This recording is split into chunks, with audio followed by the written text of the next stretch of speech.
This is verse 22 of the 20th chapter of the Gospel of John.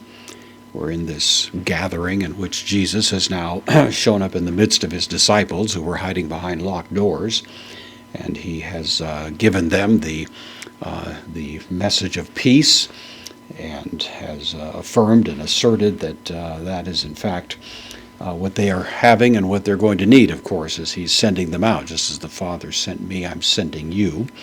And then, as if in preparation for that, we have this additional comment now. So we have kai, the connective, and tuto is the demonstrative pronoun, and the neuter, singular, accusative, direct object of apon. Which is from Lego, I say. This is a participle. It's an aorist active participle.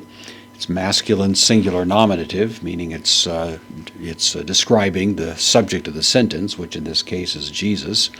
The aorist participle denotes action taking time or taking place preceding the time of the leading verb, and so we'd render it having said this.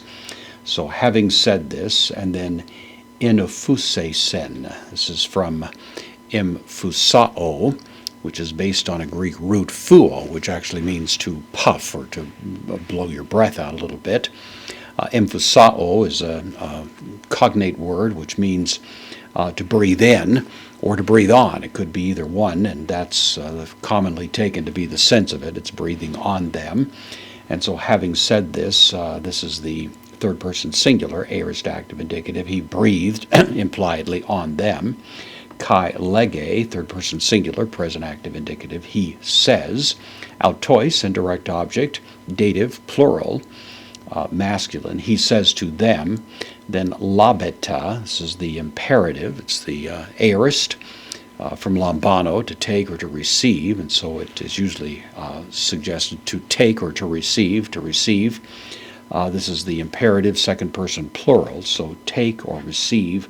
Pneuma, spirit, hagion, Holy Spirit. So take Holy Spirit or take the Holy Spirit.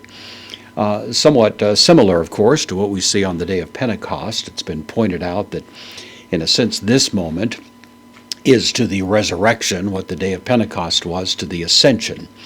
The resurrection was really the beginning of the new creation when Jesus came back from the dead. Interestingly, this word that we have here, emphusao, is not used elsewhere in the New Testament. It's only used one time in the Old Testament Septuagint version. That's Genesis 2:7, where God breathes into Adam the breath of life, and he becomes a living soul. In a sense, the first creation uses this word, and now the second creation, the new creation, uses the same word, as if to say, now Jesus, who is risen from the dead, is making these, into whom he gives his breath, participants in the new creation as well. Whereas, of course, the day of Pentecost represents the ascension of Christ, the power of Christ, the rule of Christ, and thus the power of the Holy Spirit is given to them on that day to carry out the mandate that he has handed to them, namely to go into the world, to preach the gospel, to be witnesses, and so on. And so we have two different incidents really pointing to two different aspects of the work of Christ in their lives.